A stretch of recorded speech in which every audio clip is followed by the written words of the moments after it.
பிழை விட்டது பிக்குகளாகவே இருந்தாலும் அவர்கள் தண்டிக்கப்பட வேண்டும்.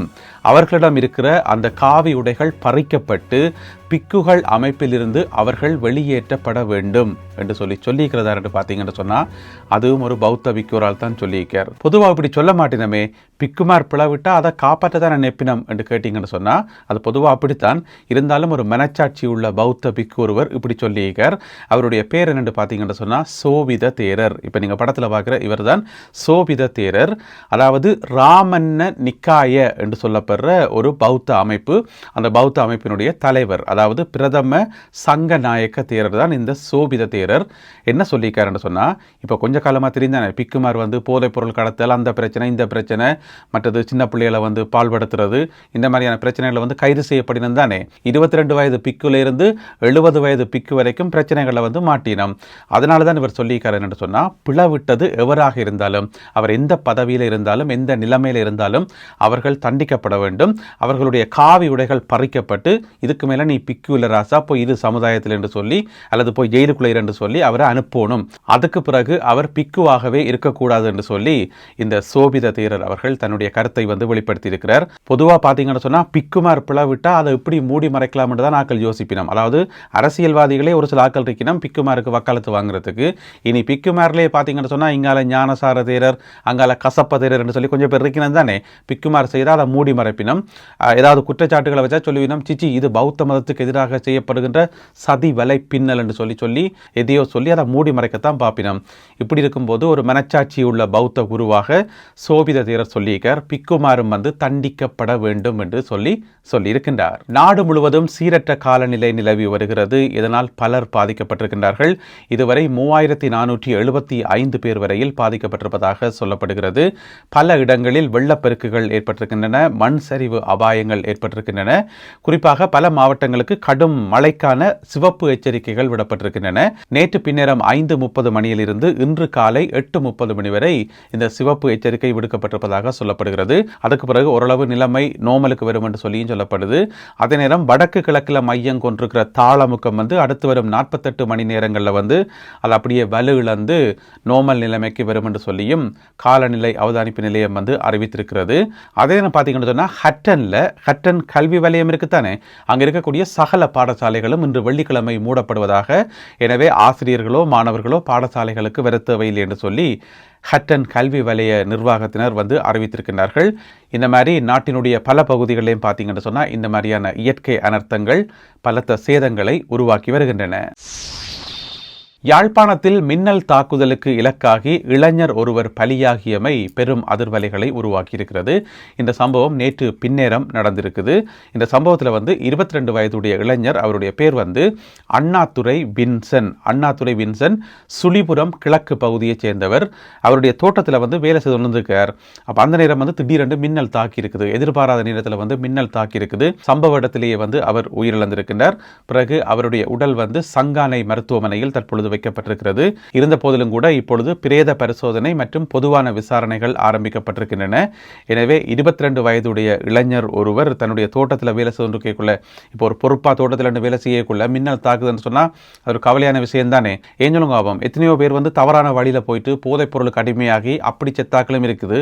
அவைகளோட கம்பேர் பண்ணக்குள்ள இது அநியாயமான சாவு தானே, பாவம் தானே. அதனால அந்த பகுதி மக்கள் மத்தியில் மிகுந்த ஒரு கவலையையும் துக்கத்தையும் ஏற்படுத்தி இருக்கிறது இவருடைய உயிரிழப்பு.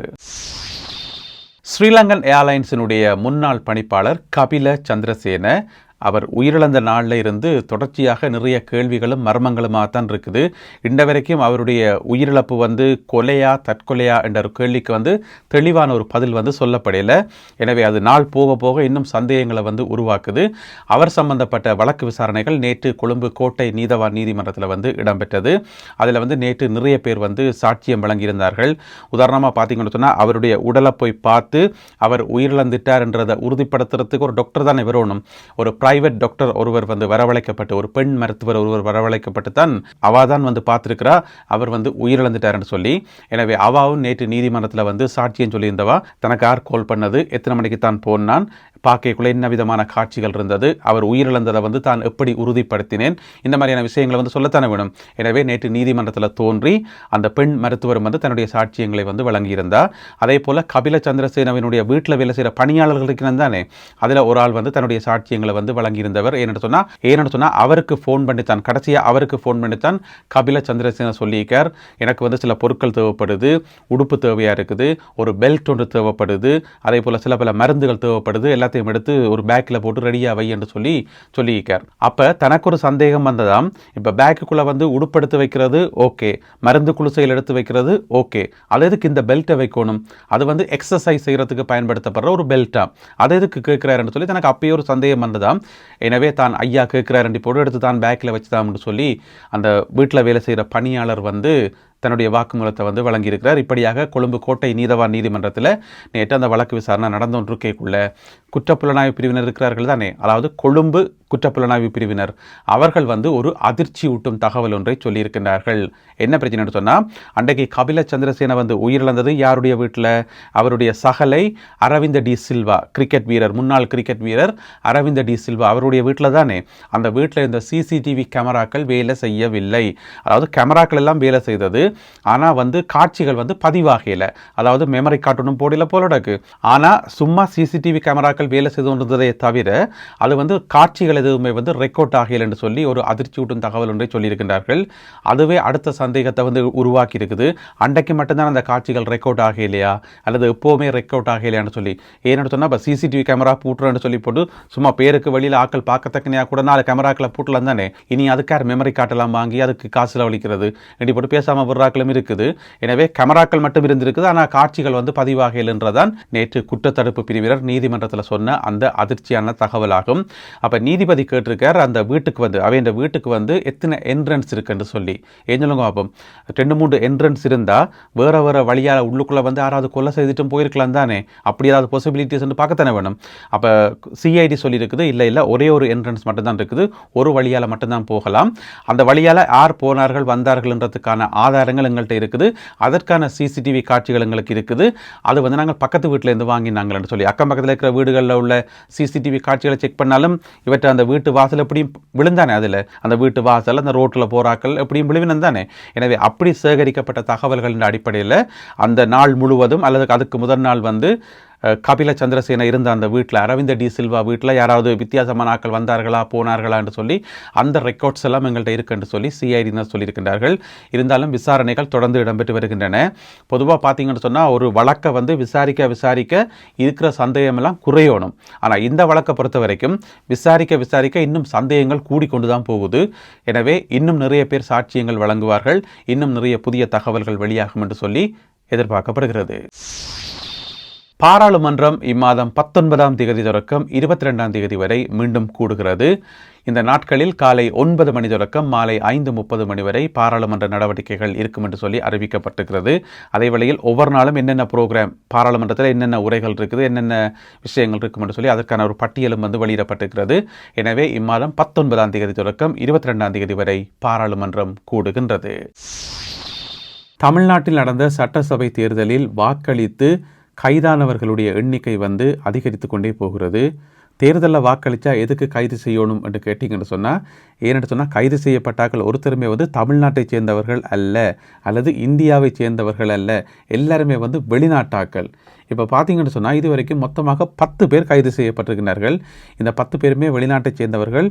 இங்கேருந்து போய் தமிழ்நாட்டு தேர்தலில் எப்படியாவது வாக்களிக்கணும்னு சொல்லி ஒற்றை கால நின்று வாக்களித்திருக்கிறார்கள்.